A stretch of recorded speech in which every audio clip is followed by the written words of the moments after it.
Hello, Team Grant! At nabilhan na nga po namin ang aming schoolgirl ng uniform. Naku po, ayan na. Diyan din lang yun po namin nabili sa school niya. At ayun nga po si Daddy at bumibili rin ng books. At may batang excited magpa-picture at ito na nga po ang mga books na nabili namin kasama na ang school supplies.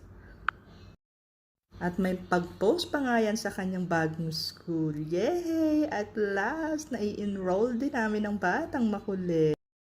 Thank God at kahit ang daming ganap sa buhay, ay smooth pa rin talaga ang lahat. Ay, salamat. Ito nga po at settled na ulit kami dito sa Abu Dhabi. At yan nga po sa labas ng school ni Jamie. Yung kaba talaga namin before kasi baka maubusan na ng slot ang aming unikaihan. Kasi punuan na talagang mga school. Pagdating nga namin, humirit pa mag-bike-bike. Kahit daw sa hallway na lang. O siya, hanggang dito na lang po muna. God bless you all. Thanks for watching, guys.